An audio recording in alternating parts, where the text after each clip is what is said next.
everyone, welcome back to our channel. I'm Michelle. Hey, it's Miranda. And this week we are talking about Colin Powell. Yep. Former general, former Secretary of State, Chairman of the Joint Chiefs, author, and we're here to talk about him and his 13 rules of leadership. Yeah. Right? And they're pretty, he's nailed them. Like, yes. it's a pretty solid list, no matter if you're like a military leader or just in a management position, or if you're trying to get into management or whatever. Or how about just for your family? Yeah. Just using him in your family? Yeah. He's nailed it. He's nailed it. So most definitely. Yeah. So we're going to start out and talk maybe a little bit about him for those of you who may not know who he is. So he was born in 1937 in Harlem, New York, and grew up in New York to Jamaican immigrant parents. So many people have seen him over the years and thought, oh, he must be a graduate of West Point, right? And all of that. And, he's not. He's a graduate of City College of New York. Yep. Right? And that is where he found ROTC.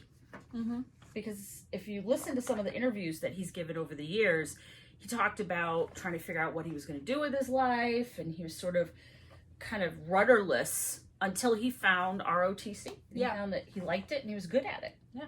And that's where he was like, well, I'll give this a shot. And it took him to, all the great lengths that he went to and gave him a very successful career. And,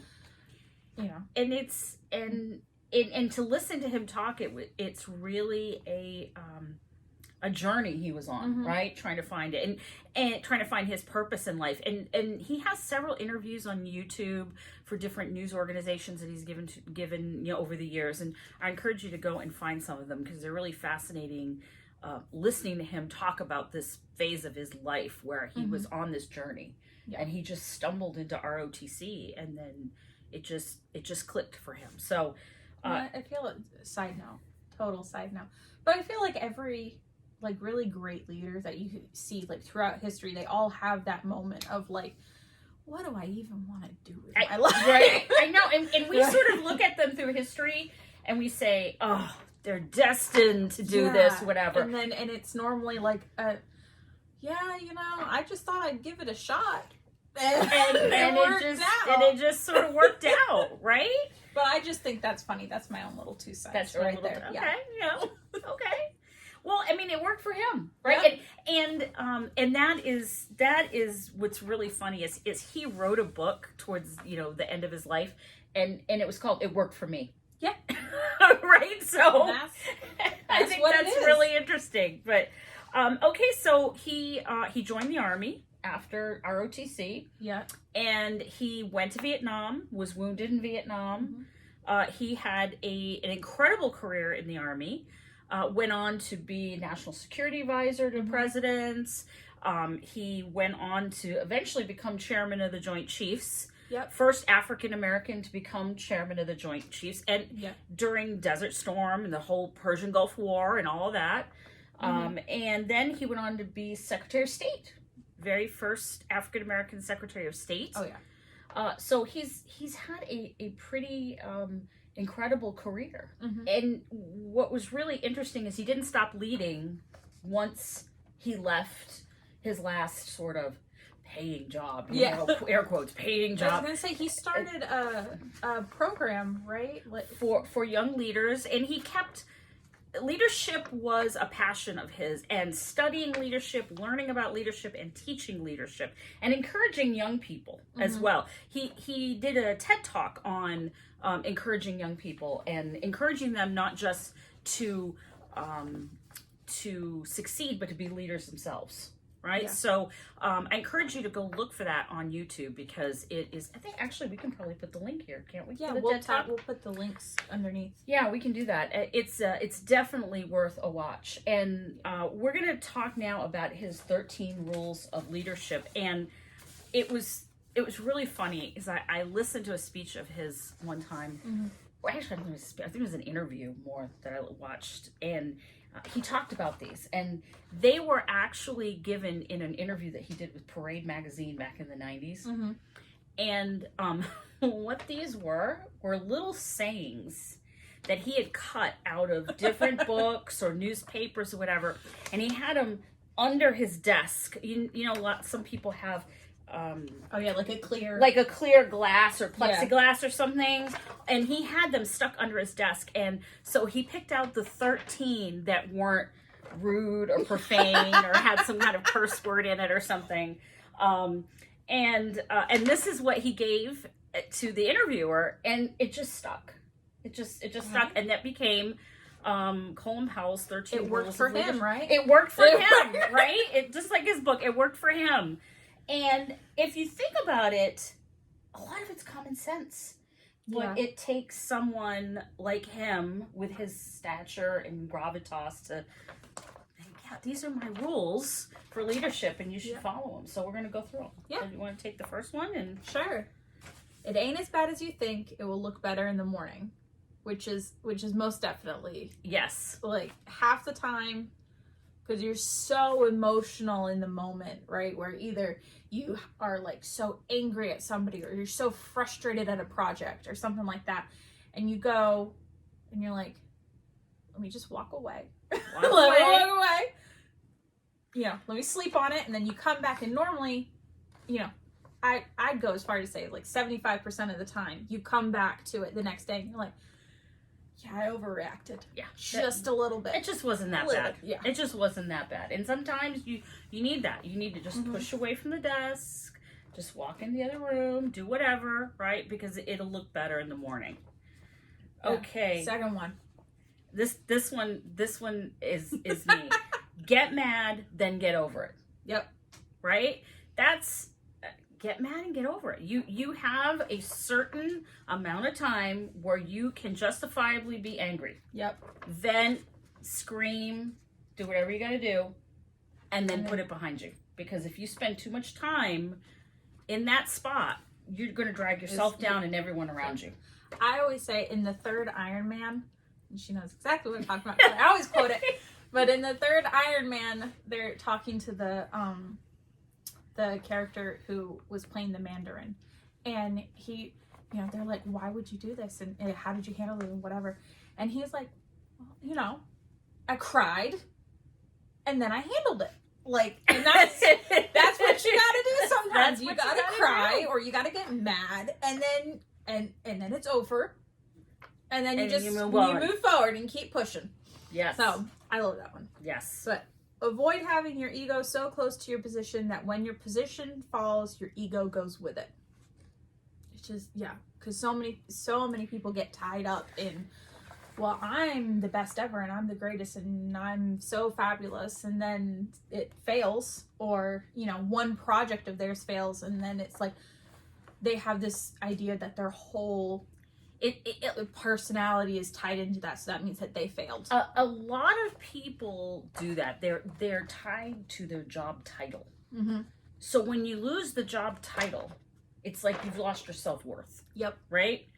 No, you just lost a job title. Mm-hmm. You're going to go on to another job and another project.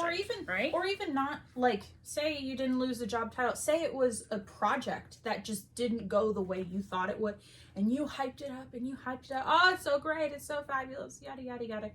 And then it didn't. It failed or whatever. You've tied yourself so, like, your whole personality went into it. Your whole heart and everything went into it. And you're so tied to it that when it failed, you're like, oh my God, I failed. You can't. Right? You can't come back from it. You can't come back from it. Don't ever, just avoid having your ego so close to your position that when your position fails, your ego goes with it. Yep. Absolutely. Okay, number 4, I think, goes with rule number 13. I'm going to put them together here. You're going to put them together? I am. So, number 4 is it can be done. Mm-hmm. And number 13 is perpetual optimism is a force multiplier. I think both of those are kind of the same. Okay. If you can't believe something can be done, how the heck are you going to convince anybody else that it needs to be done or it can be done, right? True. If somebody gives you a brand new project and you walk into a team, like, wow, I don't know. I don't know. This is a lot. We don't have the money. We're understaffed. This is going to take 2 or 3 years. Well, right? Yeah. I mean, who the heck is... You're not going to look at that person and go, yeah, dude, let's do this. Right? It's just like, perpetual optimism is a force multiplier. Yeah. If you walk into your office every morning with a long face, right? And just, like you just got dragged in. It's like a wet blanket on everyone. Yeah. But if you come in with a smile and a hello and a good morning, right? Yep. It's a force multiplier. It changes the mood. It brings up morale, and it makes people more excited to be involved because they want to be as excited as you are. Right. Like, no one wants to go to work and wants to be like, oh my God, this is crap and I hate this. This is awful. I just want to go home. Like, no, you want to go because you're there all day. Yeah. So you want to have at least an enjoyable time, right? Not everybody loves every aspect of their job. I think that's ridiculous. But you want to be able to enjoy and have a positive attitude. Yeah. And I think that if the leader has a positive attitude, like, yeah, it is. Perpetual optimism is a force multiplier. Exactly. No, absolutely. Okay. Be careful what you choose. You may get it. Careful what you wish for. It really is. Be careful what you wish for. Yep. Right? I wish I was the president of that company because then I'd show them how they really should be organized. Yep. Then when you get there, you realize it's not as easy as you thought it was. Yep. Right? So I think that's a really good good piece of advice. Be careful what you choose. You may get it. Right? Yep. Okay. Number 6. I like number 6. You like number 6? Don't let adverse facts stand in the way of a good decision. Right? Yep. Because let me rephrase this. How many people listening to this have been in a meeting where you know the right course of action, right? And then someone at the table says, well, you know what?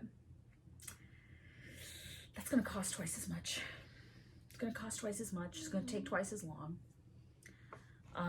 You know what? Sally is really the subject matter expert on that. And you know what? She's going to get married in a month. She's already put in for 6-week vacation afterwards. She's not going to be here. Ooh, we ought to go with this other way. Oh, it's cheaper. It's faster. Yeah. And then everyone goes with it. And then it fails. Miserably. And everybody says, gee, if you know the other way was a better way, why didn't you do it?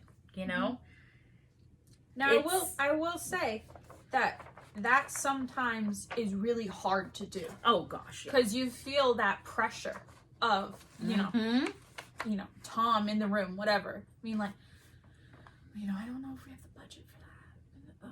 And if we did it that way, then we wouldn't be able to include Sarah. And, Yep. Right? And then you feel guilty, right? Or you feel bad, or you feel like you second guess yourself, and you're like, but it's the right way. And for this, I think a lot of this type of decision is an ethical decision too, right? When you're in an ethical situation where, I just saw Mary yelling at Joe. Oh, that's not professional. But if I'm the one that goes tell the boss, then they're both gonna hate me and blah. Yeah, but are you a mandated reporter? Do you need to go and tell the boss? Right? So don't let adverse facts stand in the way of a good decision. If you know it's right and you know that it's the right thing to do, not necessarily even the right decision, just the right thing to do, the right way to go about something, then that's what you need to be doing. And Right. I think that's kind of how that breaks down. Yes. Mm-hmm. Okay. So, but this next one kind of ties in with that. You can't make someone else's choices. You shouldn't let someone else make yours, right? You can't tell Tom, that his idea sucks, right? But you also can't let him tell you, right? No, your idea sucks. We can't go with that, right? Unless he's the one signing the check. Exactly. To pay for it, right? He doesn't really have an impact on which decision gets picked until the final case is made. Right. So you've got to stand your ground on this is the way to do it and move forward with that. Exactly. You can't you can't make someone else's choices for them. You can't get someone to enroll in a college class. You can't get someone to save a little bit of money. You can't get someone to take that promotion. But you shouldn't let somebody else talk you into or out of doing something that you want to do. Yeah. You own your choices. You own it. It's yours to make. So that's important. Number 8, I will tell you, this is one of the rules that has really gets me all the time, is check the small things. Because I have found over the years, it's the small things, right? The big decisions are easy to make, right? Mm-hmm. Big decisions are easy. The small things get you, right? It is, did you sign everybody's paycheck before you left? Mm-hmm. Right? Of all the things, say, a chief executive officer has to do, right? Make decisions and budgets and, building a new headquarters building and all of that stuff, right? But you know what? If you didn't take the time to sign employees' paychecks, right? Or you know what? We can't, we've got a whole fleet of trucks out delivering stuff. We can't take time to have them down for maintenance. Mm-hmm. Right? It's the small things. Check the small things. Or even just at home, right? You've got, full day of, okay, we got the kids to school. Okay, great. I've come home. I've deep cleaned the carpet in the living room, right? Deep cleaned. I've taken moved all the furniture, all that. I got through all the laundry, having a killer day. Oh my God, I forgot to take out chicken for dinner. Whoopsie, right? And it's those tiny things that come and bite you in the butt. Yeah, no, they do, right? And you may think it's small, right? Like say I forgot to take out this chicken to dinner to dethaw. Mm-hmm. Then you're like, oh man, we're tight on a budget.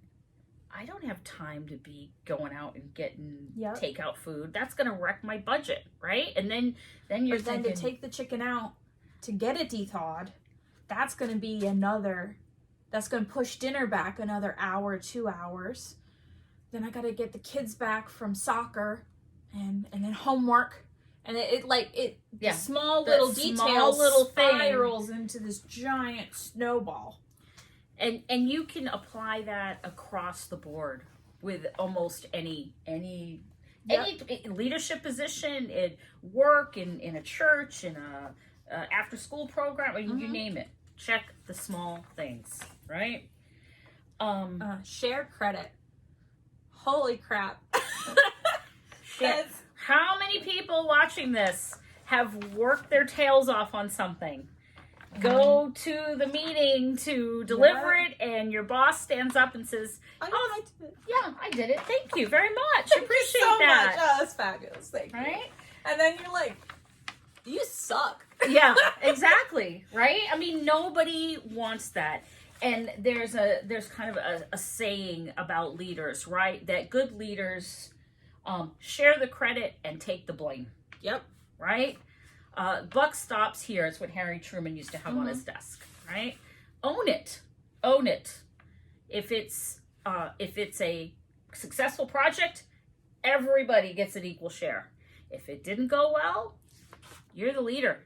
Yep. You own it, right? You own it. And it sucks because sometimes you want to sit there, and I've had those moments where I've been like, I've gotten yelled at, and this sucks and all this, and I know I could say, well, yeah, I did this project, and it would make my professional life so much better, right?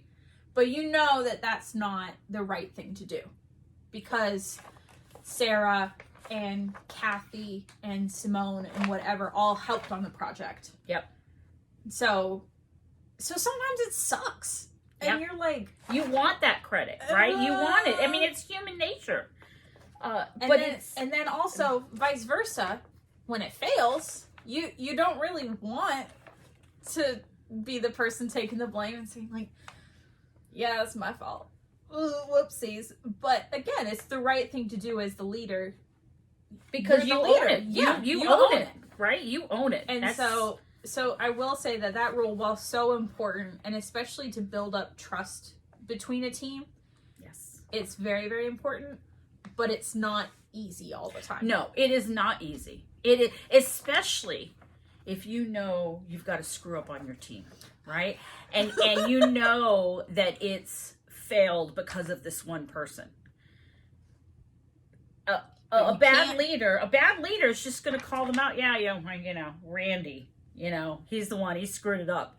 No, I mean, the buck stops with you. You own it. Why did Randy screw it up? Did you give him the training that he needed? Yeah. Did you explain it well enough to him? Did you give him enough time? Right. Did you listen to him when he came and asked you for things? That's how you have to look at it, right? Absolutely. Most definitely. Absolutely. Remain calm and be kind. Yes. And that is one that, and maybe it's just because at home that's what we do. Like, we always, even when I was little, you always taught, be calm, and you have to be nice and polite, and even with people you don't like, right? Yeah. You don't scream at them and all of that. And I've been at work where you're watching people and you're like, you're just so nasty. There's no reason to be nasty, right? There's absolutely no reason to be nasty. Yeah. And always try your best to remain calm. It may seem like the world is ending, but I can assure you, we're all still spinning on the earth. The earth is still spinning on its axis, right? Yep. It is not the end of the world. Take a breath. Take two. Remain calm and be kind. Because you catch more flies with honey than you do with vinegar, right? And the amount, and I think going along with being kind is kind of owning it when you have a moment where you've gotten angry. Yes. And I know I personally have been in a situation where I was talking with a coworker and I was just really, really upset. And I was yelling, and I caught myself, and I was like, I just gotta walk away from this. And I went on my break, and I left the workplace for my 15-minute break. I came back, and I was a lot calmer, and I went up to her and I apologized. And I was like, I still think you're wrong. Like, my opinion on it didn't change. Yeah. But I'm like, that wasn't right of me to yell at you. And that is not professional. It's not nice. It's not who I am as a person. Yes. And she was genuinely shocked that I came and apologized. I was like, well, I was the one in the wrong. Like, of course I would apologize. Yes. And it's like, and after that, our whole professional, like, working dynamic changed. We worked so much better together because she knew, and I mean, everybody at the store that I worked at, I mean, it was, if I screwed up on something, I was going to own it. If I was wrong, I was going to own it. And I was always nice about it. Or at least, I won't say always. I tried to always be nice about it. But when I wasn't nice, when I had those screw-ups, I went and apologized and took acceptance of my own I think that's actions. Important to do, right? I think that's really important to do. And even when you're in a situation, where this is going bad, right? Say like you talk about being in a store or something. Oh my gosh, I had this gift card and I put $100 on it, and now it says I only have $1 on it, blah, blah, blah. Screaming at the 16-year-old person behind the counter gets you nowhere, right? It just gets you nowhere. And taking a breath, being kind, right? Asking for the number to somebody that you could call, or, hey, can I talk to a manager? Being kind about it, being, professional about it, gets you a lot further, right? Being calm, being kind, being professional, being polite, right? Is just the best way to go forward. It absolutely is. This is one that the number 11 is one that I think is pretty interesting because not many people have it. But have a vision and be demanding, right? Yeah. It's important to have a vision, right? It is. What are we doing? When we started this YouTube channel, one of the first things I talked to Miranda about is, what's our vision, right? What are we doing? What are we doing, right? And we're talking about leadership through the lens of history and pop culture. Yep. We have a vision. This is what we're going to be doing, and we're going to be analyzing people. We're going to be talking about people like Colin Powell and his 13 rules for leadership. We have a vision, and we know where we want to take this. And that's important for people that work for you to have from you, right? To know what your vision is and what your end goal is. Right. What is your end goal? And not just to come to work every day. Yeah. Right? And move papers around or move boxes around And I think the be demanding part is, don't waver from, if that's your vision, like, keep trucking along. And don't take no for an answer and all of those, and I think the other part too is that everybody in your organization should know what your vision and your mission are, right? Yeah. So, for example, there's a book out there about how NASA builds teams. And if you've ever been to NASA or been to one of their facilities, it's easy to see, right? Yep. Why they're consistently rated one of the best places to work, right? Because everybody knows what NASA's mission is, right? And that is from the people building the rockets, to the astronauts, to the people serving food in the cafeteria, to the janitors sweeping the floors, right? You go to talk to someone serving coffee in the cafeteria. We're here to provide a nutritious lunch and some caffeine for all those people going to put people on the moon. They know not just what the vision and the mission are, but their role in it. Yeah. Right? And nobody's role is insignificant. Right. Right? Nobody's role is insignificant. Even all the way from the astronaut, right? Their role is just as important as, like you said, the lady serving coffee, right? Both of them serve a vital role to the mission of NASA. Or the person, the lady, at the parking garage, right? Or the man, I don't know. Custodian, right? Whatever it is, whoever it is, it doesn't matter. Their role is just as important as everybody else's, because they're all molded together, and the astronauts can't do their jobs without everybody else. And everybody else can't do their jobs without the astronauts. Right. If the air conditioning systems don't work, the astronauts can't study and do what they need to do, right? And without the astronauts, there'd be nobody to even have air conditioning for, right? Yep. So it's, and that may sound corny. God, it does sound corny, right? Yeah. But I would encourage you to look at that. The Partnership for Public Service, I'll give them a shout out, and I am an alum, so of their Excellence in Government program.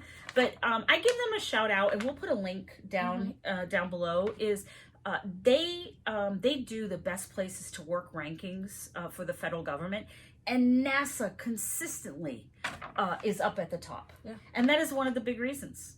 Yeah. Well, and it's just cool to say you work at NASA. But that goes right. Like, why is it cool? And you walk in there, everybody's got a shirt that says NASA, and all that kind of stuff. So All right, let's It's also space. So it yeah. you can't really work at a place about space without it being really cool. We're space nerds. Yeah. So, well, let's move on to the next one. Okay.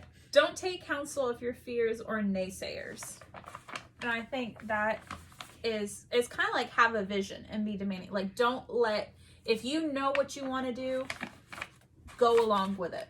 And don't let, yourself doubt or, people around you saying, oh, that's a stupid idea and that's horrible. Yeah. Like, don't let them talk you out of it.